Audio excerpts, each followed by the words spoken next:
Olá pessoal, tudo bem? Thiago da Capitalismo falando. Antes de mais nada, peço aí para quem não é inscrito se inscrever no nosso canal e se gostar do vídeo dá um like, compartilha assim para quem não ativou o sininho para receber as notificações dos novos conteúdos, fique à vontade.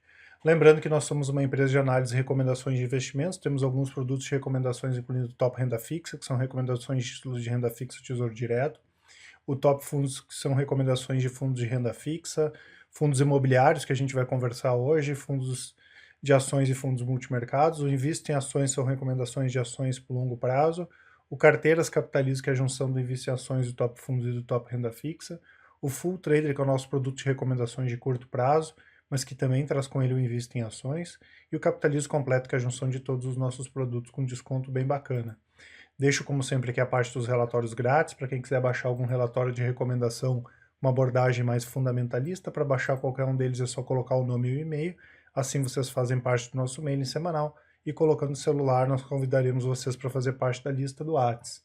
E para fazer parte da lista do Whats direto, ou mesmo nos contatar, né, que é para tirar as dúvidas de vocês, é só seguir o passo a passo que vai estar aqui na descrição, né? Como eu falei, é lista, não é grupo, então vocês podem interagir com a gente da mesma forma que eu vou deixar o nosso telefone e o nosso e-mail também aqui nos contatos. Hoje, pessoal, eu vou deixar para vocês aqui nos comentários esse ranking, né, que engloba os principais... Deixa eu tirar aqui. Esse ranking aqui que engloba os principais fundos imobiliários tem uma data do dia 9 de abril, então pode ter alguma divergência em relação ao dividend yield, ao retorno dos últimos 12 meses, dos maiores dividend yields de fundos imobiliários nos últimos 12 meses, né? Então aqui nós temos o dividend yield e aqui o retorno nos últimos 12 meses, além do peso do fundo imobiliário no IFIX, né, que é o Ibovespa aí do mercado de fundos imobiliários. Lembrando sempre, né, pessoal, não a gente não vai comprar um fundo imobiliário só por causa do yield, né? Mas até porque o yield não é só proventos de aluguéis, vamos dizer assim, ou de juros dos CRIs, pode ser alguma coisa de amortização, né? E pode ser alguma coisa que seja não recorrente, né? Ou pode ter aumentado também o provento, no caso de queda, o yield pode ter aumentado no caso de queda da cota do fundo imobiliário, né? Então, às vezes, o fundo é problemático, como é o caso aqui do Almirante Barroso, mas que justamente porque a cota caiu, teve um yield mais elevado, né? Então acontece bastante. Às vezes já tem um inquilino que diz que vai sair daqui a 2 anos, ou daqui a 6 meses, ou daqui a 1 ano. No curto prazo se mantém aquele pagamento, mas aí o mercado já derruba a cota justamente esperando que esse pagamento vá cair ao longo do tempo. Então vale muito a pena, né, pessoal, ter muito cuidado com isso, mas óbvio, né, caso vocês queiram entender mais, mesmo por curiosidade, a partir daí entender por que aquele fundo paga um yield alto ou não, aí vale a pena observar esses rankings, né. Segundo ficou o BRCR, né, que também teve um pagamento grande agora de mais de R$10, com yield de 16%. O Kinea, que é um fundo que tem vencimento, 15,62%. O FIGS, né, o General Shopping, 15%. O Polo Recebíveis Imobiliários, 12,42%. E hoje a gente vai falar a respeito do UBS Recebíveis Imobiliários. Então a lista, pessoal, ela vai estar toda aqui, vai estar nos comentários, é só vocês clicarem ali, vocês já vão ter acesso. Em relação a essa questão do... Deixa eu só botar aqui. Do UBS eu até tinha feito uma apresentação, mas como é bom essa lâmina que é bem completa, acho que vale mais a pena a gente apresentar na lâmina, né? E para quem quiser, pessoal, é só entrar no site da gestora, né? Que tem bastante informações no ubs.com/real estate. Deixa eu só tirar aqui. Então vamos lá, pessoal. O que basicamente faz esse fundo? Esse fundo é o que a gente chama de fundo de papéis. Primeiro falando um pouquinho a respeito do UBS, né, um dos maiores bancos aí do mundo, está presente em mais de 50 países, e inclusive aqui no Brasil, ele é o líder na movimentação de corretoras, tanto da parte de ações quanto da parte BMF, né? Então o fundo, basicamente o que ele vai fazer é comprar renda fixa, é comprar CRI. O administrador é BRL Trust, consultores de investimento, né? Lembrando que não necessariamente um fundo imobiliário ele tem que ter um gestor No caso, aqui eles utilizam a figura dos consultores da REC Gestão e da UBS Brasil Serviços de Assessoria Financeira. Tá? A taxa de administração é de 0,20 ao ano e a taxa de consultoria de 1% ao ano sobre o PL. É uma taxa um pouco salgadinha quando a gente compara em relação a outros fundos, mas também é um fundo que tem uma qualidade diferenciada. Né? Rentabilidade alvo é o IMA-B, mais 1% ao ano. Lembrando que o IMA é um dos indicadores, né? É o Ibovespa do mercado de títulos públicos. Tem que ter mais interessante, então ele não tem prazo de vencimento, né? Indeterminado. É para investidores em geral, não precisa ser investidor qualificado para aplicar nesse fundo. Hoje ele tem na base aí dos 8.500 cotistas, tem uma liquidez razoavelmente boa e é negociado sobre o código UBSR11. Tá? O que tem aqui de informação legal nesse último informativo que engloba o mês de março? Primeiro, em relação à questão do acumulado dos últimos 12 meses, ele distribuiu aí 13,2%. Se a gente fizer por juros simples, ele tem pagado mais de 1% ao mês, né? E esse rendimento equivale a 209% do CDI. Hoje o fundo está alocado em 73,5% em CRIs, distribuídos em 22 operações. Lembrando que ele fez quatro emissões, né? Inclusive uma terminou agora, então ele tem valores que não estão totalmente alocados. Ao que a gente entende, que já ouviu do próprio gestor, é possível que esse ano tenha ainda mais uma oferta. Né? Ele prefere, ao invés de fazer ofertas maiores, fazer ofertas menores. Essa última aí foi de 180 milhões. E como é uma gestora grande, é um pessoal já conceituado no mercado, eles têm mais facilidade de acesso a bons CRIs, né?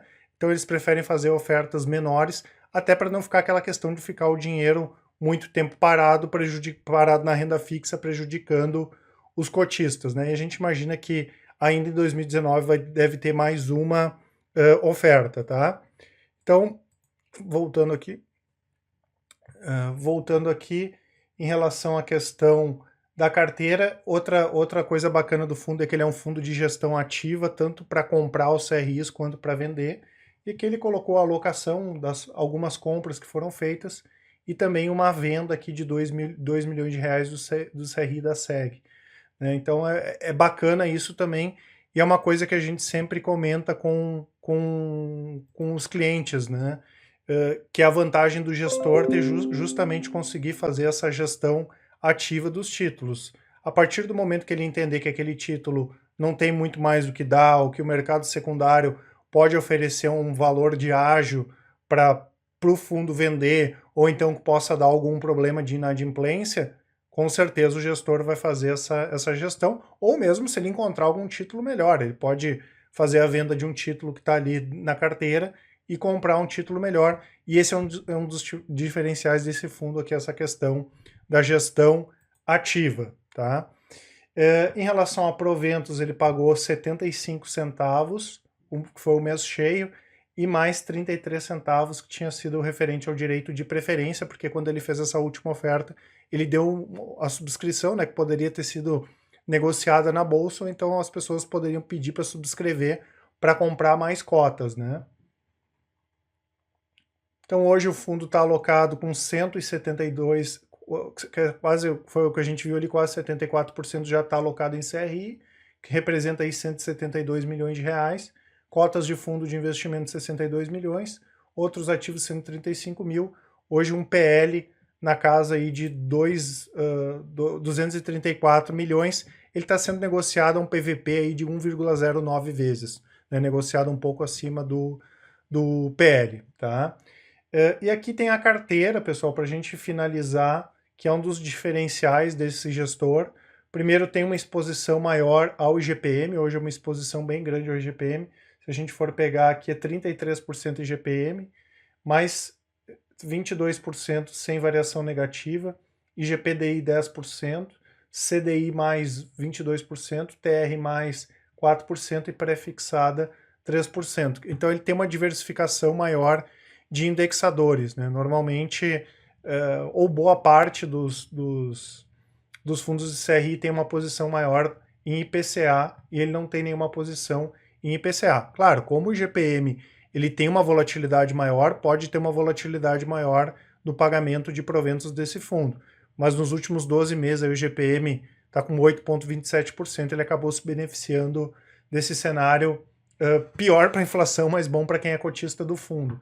Aqui tem a listagem, tem uma carteira bem diversificada, os CRIs são bem pulverizados, então não tem um risco concentrado. Aqui nós temos o indexador, a data de vencimento, e o duration médio em anos, duration médio baixo aí, 5 anos, 4 anos, 4 anos, 3 anos, 2 anos. Então, o que confere uma liquidez boa também para esses títulos, né? E aqui a gente pode ver que todos estão adimplentes, né? Não tem nenhum CRI inadimplente. E aqui os indexadores, né? CDI mais 1,7, CDI mais 0,20, de acordo com cada CRI, IGPM mais 8, IGPM mais 9,5%, TR aqui 11,58%, mais TR, pré-fixada em 12,5%, aqui mais outros IGPMs mais CDI+.